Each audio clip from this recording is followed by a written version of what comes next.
And that beautiful music was just played for you by a lady by the name of Amy Camie. She's a healing harpist. She's an award-winning recording artist, a composer, an author, a spiritual mentor, an inspirational speaker, and the founder of the Scientific Arts Foundation. And I'm happy to say, my friend. Good morning, Amy. Good morning, Kathy. It is a delight to have you here and to share with our audience some of your beautiful music and your beautiful spirit and all your wonderful experiences. Yeah, I know. I can't say anything but wonderful, but I mean, it really is full of wonder. It is. My little catchphrase is loving life, all of it. There you go. That's a great catchphrase. Mm-hmm. That's a great catchphrase. Some great stuff has been happening for you, and you are known as around town as the healing harpist. You've touched hundreds, thousands truly, of lives, and you're reaching out way beyond St. Louis these days. You have an extraordinary background, and gee whiz, let's just start about this. How did this whole journey begin for you? Well, I started piano when I was in kindergarten, thanks to both of my parents who were music teachers, and then I started harp in 4th grade. So I have really, music has been a part of my life my whole life. And the irony is that I'm adopted. So I've always believed that, everything happens for a reason. I'm exactly where I need to be. There's purpose in my life. That's really been a deep cornerstone for how I live my life. I'm classically trained. I studied here in St. Louis with Laura Hearn. Oh my. I just love her. And then I went to Indiana University and I studied with Suzanne McDonald and Linda Wood, who had just based out of IU my freshman year, coming from Juilliard. So I've been blessed with such phenomenal teachers in my world, and it's given me the technical ability to really just play what I want. So when I graduated from college, I went to school as a harp performance major, but then I realized I really didn't need a degree to do what I wanted to do, which I really didn't know what I wanted to do because basically I'd been, I played in orchestras and gigged, the weddings. Wakes and weddings. Exactly. Yes. Absolutely. And I love that. And honestly, I was afraid to teach because I had such respect for teachers that I didn't want to mess anybody up. Oh. So I actually changed my major my freshman year to telecommunications because I loved psychology. I was fascinated by the media, and basically I just wanted to find a degree with classes that I liked.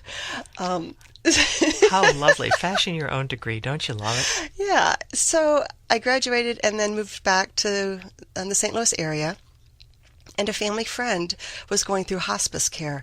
And I honestly had never heard of hospice. This was in the late 80s, about 87. Yeah, that was still sort of new to I guess it started, about late 70s, early 80s. I don't even know when the whole movement started. I adore hospice. I mean, it's such a gift. So I was inspired. Something inside said, Amy, sit down and just get your boombox, put a cassette tape in, and just play music that you would normally play in a restaurant. So I did. The phone didn't ring. My roommate didn't come home. It was like it was supposed to happen. And she used that cassette tape during her guided visualizations during hospice. And another friend of ours was with her, as she was going through this process. And she came back and said, we could literally see Pat's body relax. And that was the first little flicker of light that said, Amy, pay attention. Pay attention. I had never connected music and healing because I was a performer. I get it.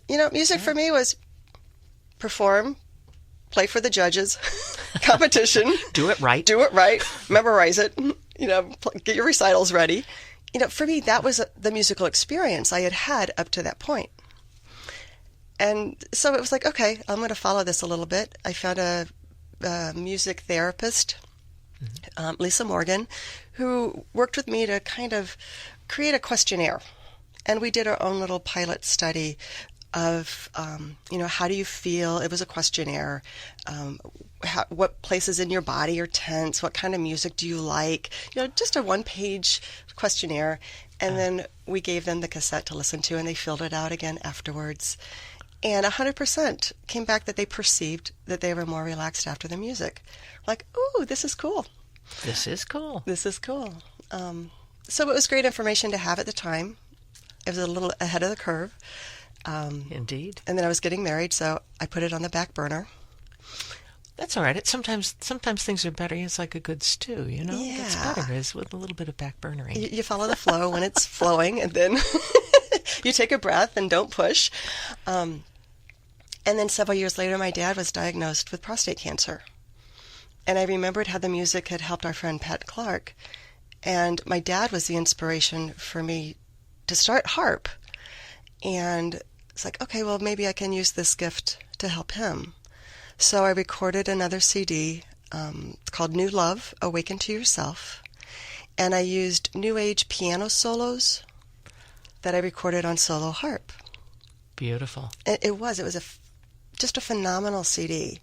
And people who listened to it, they were just sharing story after story about how this music was helping them sleep. It was helping their pets. I mean, it was...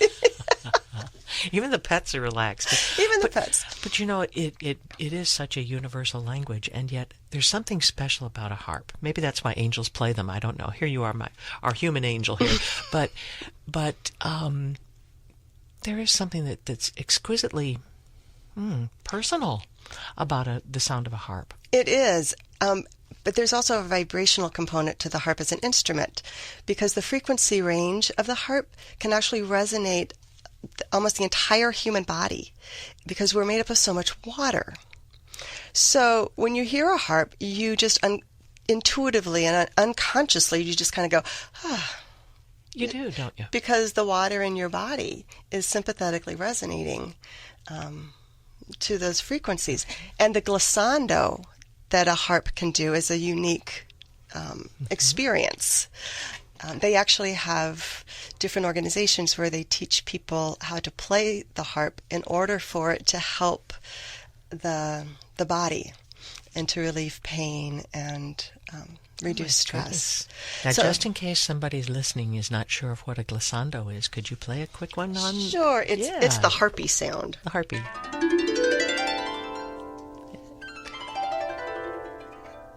There we go. All those beautiful sounds. Just all those frequencies. Yeah. And now, when you are doing your performances, you're doing all sorts of performances around, but you're doing the recordings, of course. Yes. But then you also do live healing performances as well, do you not?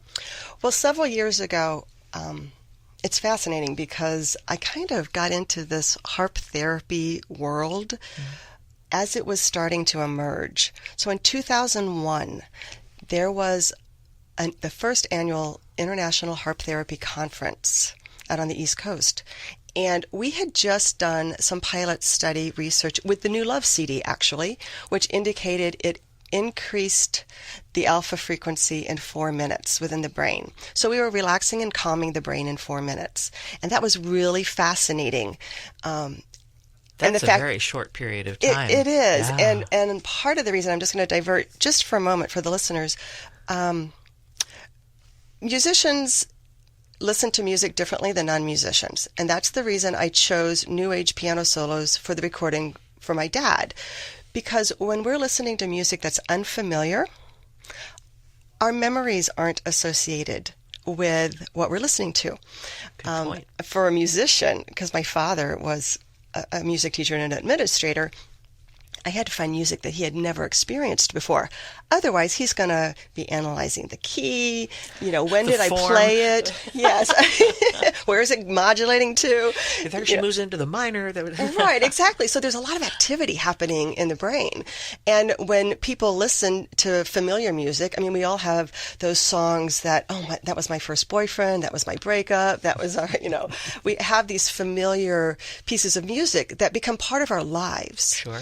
And when we hear them, we remember that time in our life where that memory, where that vibration hooked up in our body. Yeah. It's like held in our cellular memory. So one of the reasons I feel like the New Love CD was so effective was because people were not familiar with the music. And so it was having a very a quick impact on the brain. The brain was like, okay, I'm going to relax these beta waves and increase the alpha pretty quickly because I don't know what this music is. I'm just going to like fall into it and I'll just chill out and listen. Absolutely. In a fresh way. Right. So help me remember we were talking about the New Love and you were talking about how the CD was the healing therapy. Okay. So the first conference out on the East Coast, I was a speaker to present this pilot study that we had done. And I met the founders of this harp therapy movement as we were all beginning to emerge. And ironically, many of us were inspired by our fathers. So several of the women were designing harp therapy programs where people could go and they could get trained in harp therapy, which is different than music therapy. So the harp therapy movement was more spiritually based. I mean, they really were using the instrument in a healing capacity. And even people who hadn't played harp for a long time were being drawn into this movement because their family members had a harpist at bedside in hospice. And they wanted to give back. They wanted to, find their gift and their expression. So people were being called at a very deep level into this movement. And so I always felt that my piece of this puzzle was to help provide some research or validation for their services. I never imagined myself being a harp therapist. Per se. Yes. And when I came back, I realized that was just a fear. That was just a fear because I didn't want to put myself in that position of playing bedside. Oh, so too exquisitely close, perhaps? It was very close. I'm a mother, and I'm adopted. I had a lot of really deep issues of abandonment and fear of death, and just getting really real right now. This whole journey into the healing aspect of the music, I had to go through a lot of fear, and this 2000, 2001, 2002 time period is really when things started to explode inside of me. Mm-hmm. And I really had to go in to a really deep place. So the way it kind of opened for me was a conversation I had with actually an architect at an event I was playing for. It was the opening of an emergency center.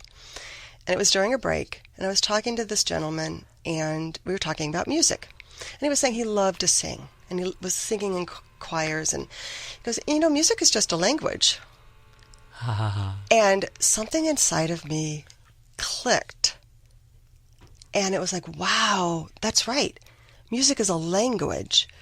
I'm proficient at playing, but I am not proficient at communicating the language that wants to flow through me. So I had to go back and reflect upon, how do we learn to speak? How do we learn a language?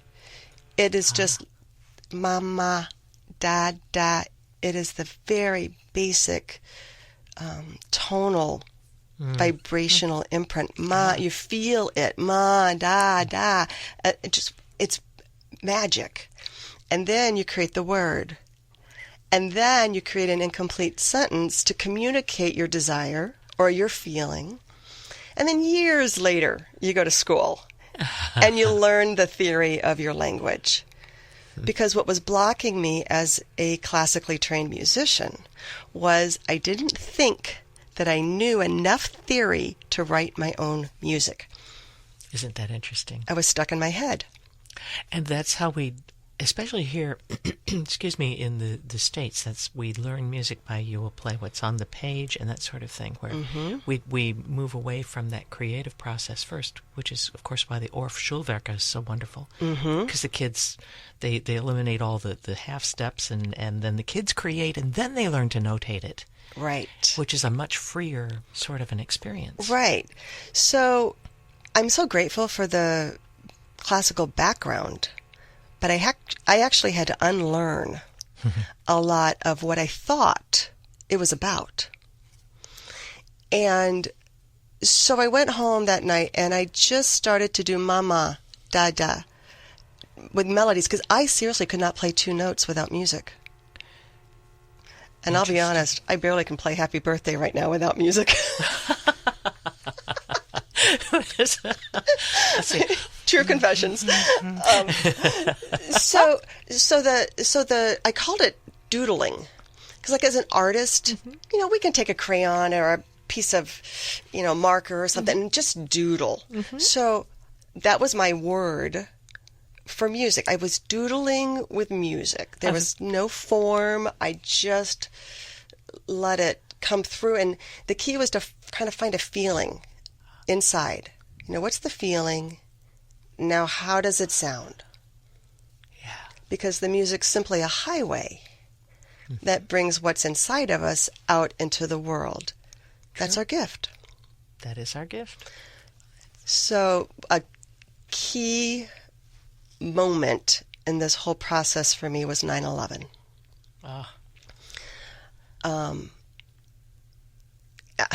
Like everybody, we had the news on all the time. My heart was just...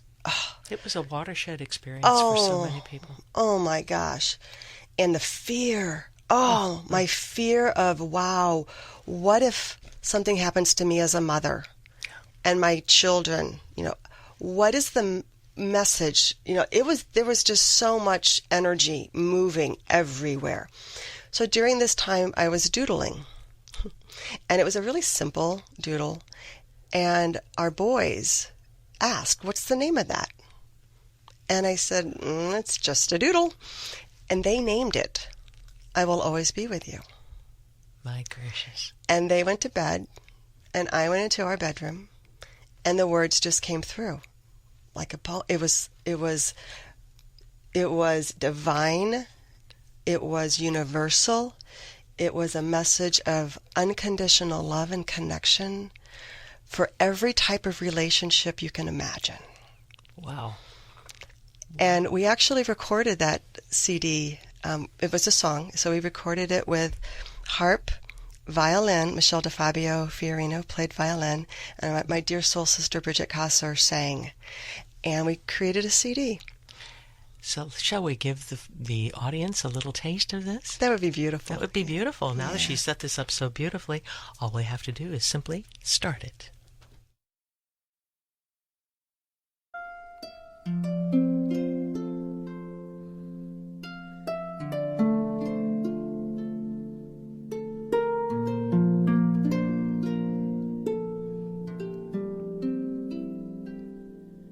When you're sleeping, when you're dreaming, I will always be with you.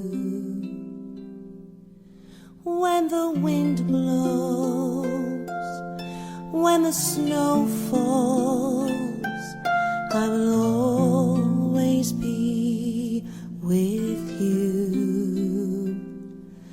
When the sun comes up each morning, when the stars come out at night, when you look up at a rainbow, I'll be there.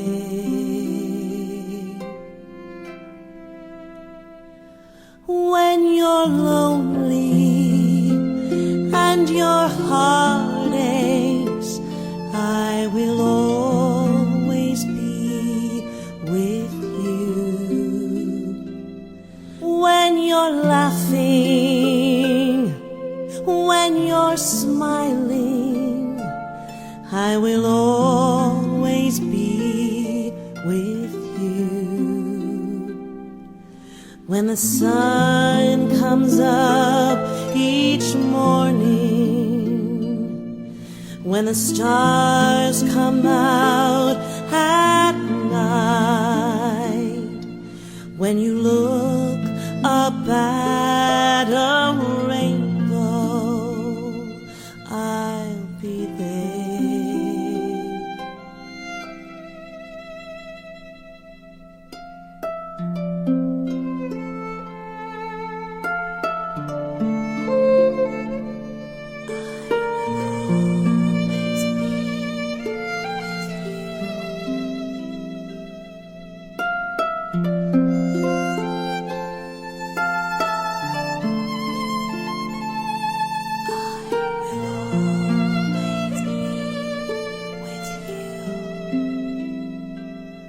All the memories that we share can be found within your heart. So no matter where we are never apart. Share your beauty, let your light shine, so that everyone can see. You are sunshine, you are starlight, we are one, forever one. You and me.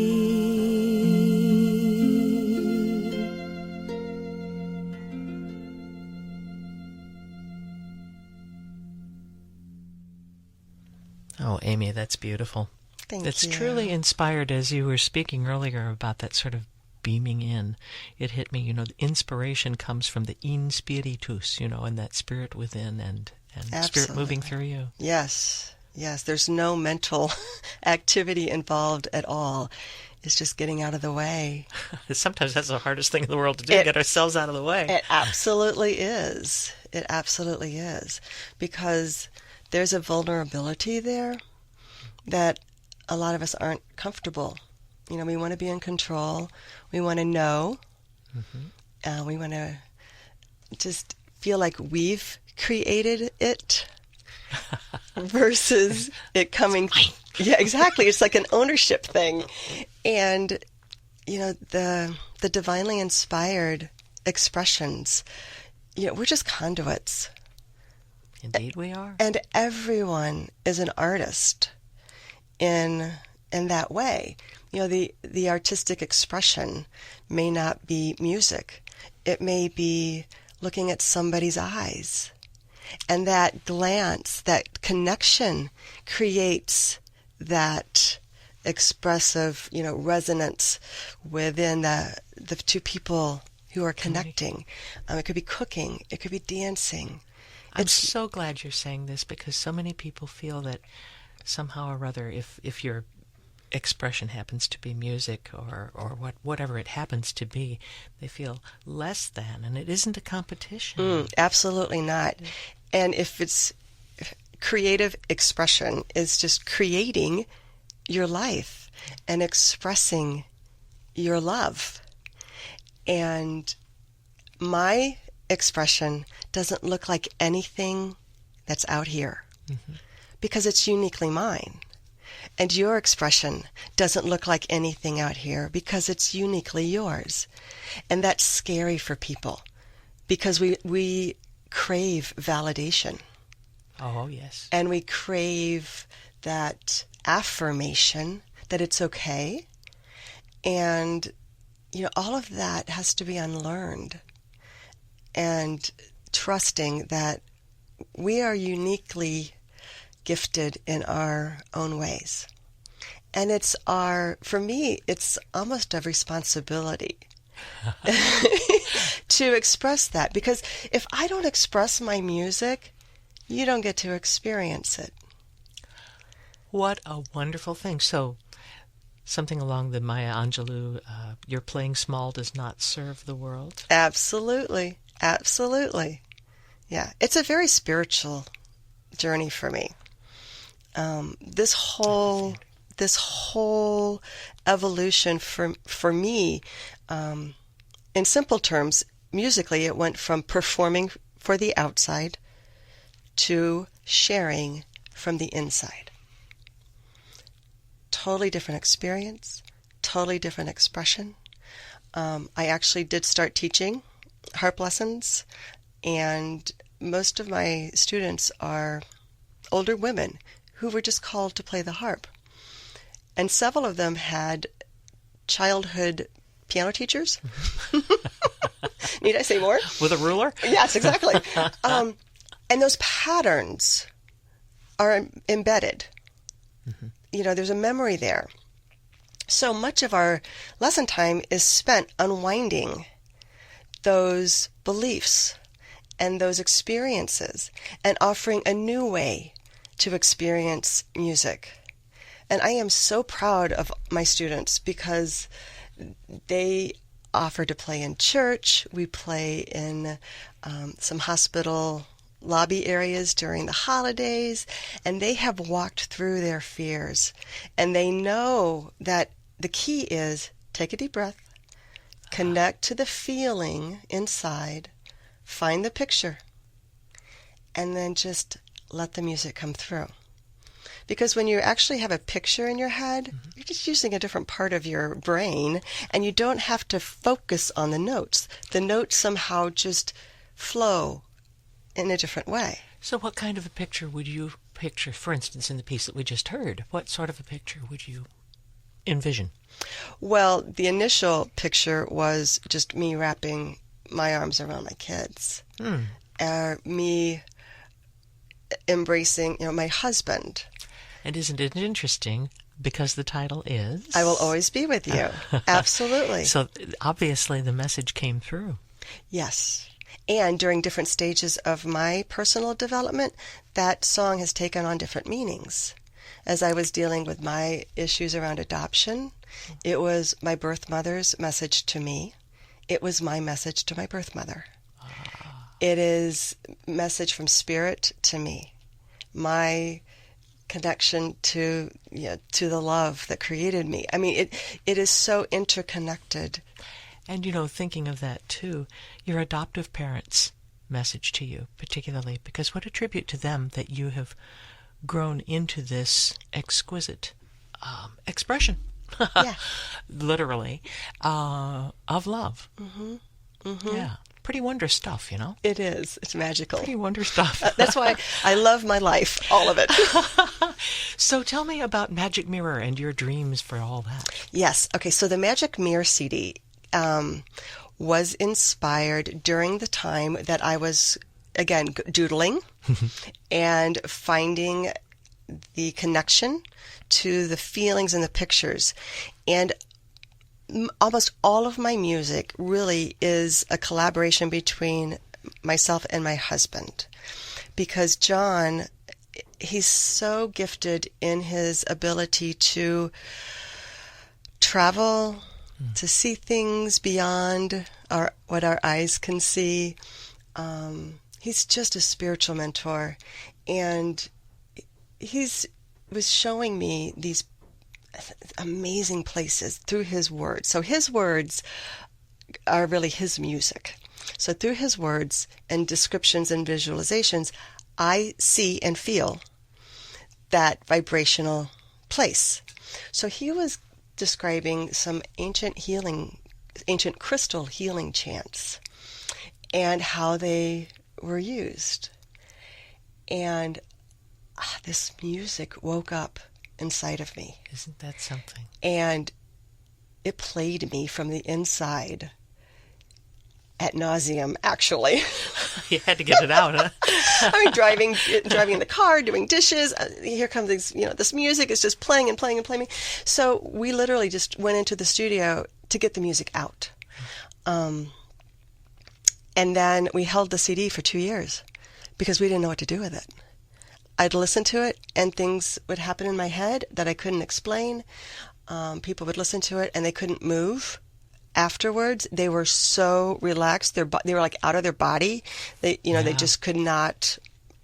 So the opportunity presented itself where we did form a nonprofit foundation called the Scientific Arts Foundation, and the board approved a pilot study, and we conducted a brainwave pilot study with 4 women going through chemotherapy treatment for cancer. We measured their brainwaves, and then they listened to the CD once a day for 10 days, came back and had another QEEG. And what we found was that every neurological imbalance tended to normalize. So we actually increased neurological functioning in 10 days. That's remarkable. It is. It's very exciting. And then we also conducted an immune system saliva sample pilot study with 17 different people, and it showed a sustained impact on immune system biomarkers for up to 72 hours after listening to it once. So we really felt that there was something moving through this music. Again, the music was just a highway. It's not that the music did anything. The music just created the highway for the connection. And so we actually designed a full clinical trial. It was a holistic clinical trial. Before the movement of that's happening now, which is awesome with the healing arts and in medicine. Ahead of the curve. A little bit ahead again. of the curve, yeah. So we designed this clinical trial, and but we were unable to raise funds for it. And then I was diagnosed with breast cancer in December 2010. And the irony of it, obviously, is very self-evident. But it gave me an opportunity to actually live my dream, because my dream is to have this music sponsored and gifted to patients and to people who need it. And now here was an opportunity for me to actually be a patient. And the receiving end. And receive it. And receive my gift for myself. So my whole cancer journey was a journey to love. But it was the love within me. I had to rediscover it. And it was profound. It was absolutely profound. So I know firsthand the value of this music. I know firsthand the value of this music as it's touched thousands of lives around the world.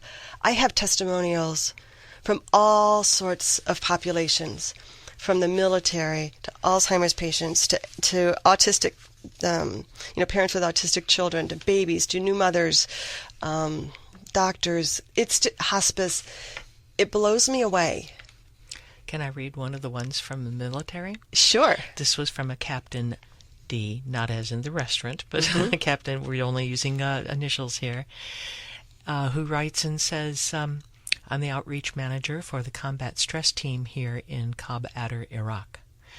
I was asked if I could contact you to get some sort of relaxation CD for our troops.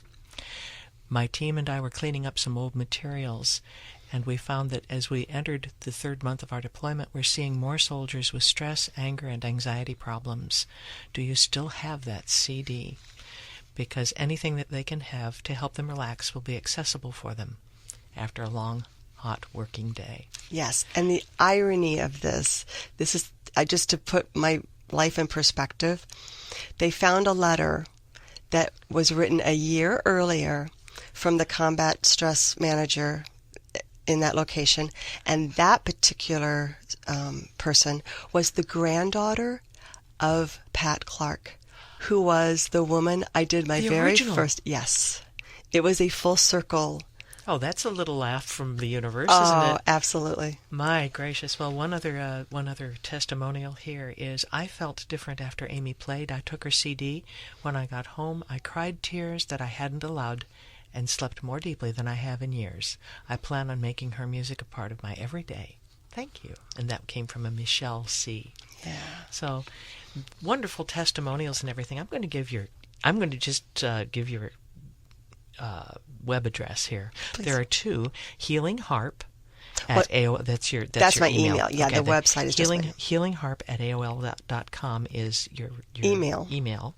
And your website is simply amycamie.com, and that's spelled Amy, A-M-Y, Camie, C-A-M-I-E, amycamie.com. And you've touched so many different people. There's a local group which takes care of the children of people who are deployed, called Little Patriots Embraced. Yes. Tell us about this. Well, it's a fabulous nonprofit organization here in St. Louis. The executive director is Carol Watanabe. And years ago, Carol and I mean, she understood the value of the music. So they've actually included the New Love CD and the Magic Mirror CD in some of their deployment packages. Just as an outreach, again, because the music benefits not only the soldiers in the military, it helps their families sleep, and the caregivers, the single parents who are left behind. So, the music is it's a tool. It's a reminder of connection, compassion, and love flow through this music. And we need that in our world. Indeed we do. Indeed we do. And when we take what you're doing here in the specific area of music, we can apply this across the board to other arts, all the arts. Be it poetry, be it sculpting, be it painting, absolutely, be it whatever art, jewelry, any particular expression. Yes. Because the expression is what carries the connection from the love that was inside the artist who created it out into the world, so that those of us who are experience that expression can feel that vibration. And that vibration then wakes up inside of us. We wouldn't be able to feel it if it wasn't already in us. True. So the expressions actually activate those frequencies within us. How beautifully expressed. As we're about to wind up here, I would love to play this other CD, which was your first foray into writing something for instrumentation. But I want to thank you, Amy Camie, for being here today and for touching many people, even beyond all those that you have already touched. And I'm sure a lot of our listeners are going, I know Amy, because they have been touched by you already. But would you tell us about this final play as I thank you so much for having been here and been part of this interview and part of our expression as RAFSTL. And would you set up now this particular play here? Yes, absolutely. So this is a CD that was inspired, again, with the help of my husband, who shared with me this ancient myth called Nana and Ningal. And it's a Mesopotamian myth about the daughter of the Lady of the Marsh falling in love with the moonlight. It's a metaphor for how we awaken that love within ourselves, dream it into being, act upon that dream, and then bring it to fruition. Okay? So the music is really the soundtrack to this myth. So I went into the studio and I recorded it with just solo harp, just let the music come through. But we've always seen it as a theatrical production. So we were describing this theatrical production to a conductor friend of ours. And ironically, the month I finished my radiation treatment, he said, Amy, we've scheduled your piece on our March concert. This was in September. I'm like, but David, I don't have anything written down. It's all in my noodle. I don't literally. know. It's in my noodle. I can't replay this. I mean, it just comes through in the studio. So I literally had to notate the solo harp. Luckily, we had done one performance with an ensemble of just soul sisters, such talented musicians, who had given voice to some of the elemental pieces, because for me, the cello is the earth element. The harp is the water. The violin is the fire, and the flute is the air. So I had a little bit of a jump-off point for the melodies, but I had never orchestrated anything. So I actually fell into the flow. The only thing I knew from my dad was, this instrument has this frequency range. You can't write anything lower than. Absolutely. So I did. I walked through more fear, and it came through. I listened to what wanted to express as an expression of that elemental energy through these instruments. They're again listening in a new way. Absolutely. So, there's no officially sanctioned theoretical form or structure to this music. It's kind of a free flow. But this is what we're going to hear now is a studio recording of one of those tracks. Fantastic. And the name of it is? The Love Song. The Love Song. How perfect.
Oh, Amy, that's just beautiful. What's the name of that CD again?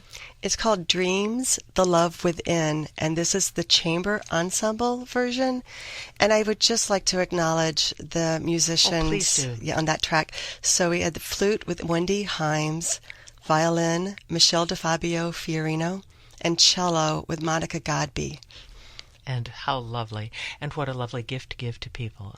Again, I'm going to give your website here, amycamie.com, and that's spelled AMYCAMIE.com. And continuing on with great dreams, great work, and just seeing that this beautiful music gets into everyone's hands and gifted. Thank you. You Yeah, know? that's my dream. Have them sponsored and gifted. And that's the way it should work in this crazy world of ours.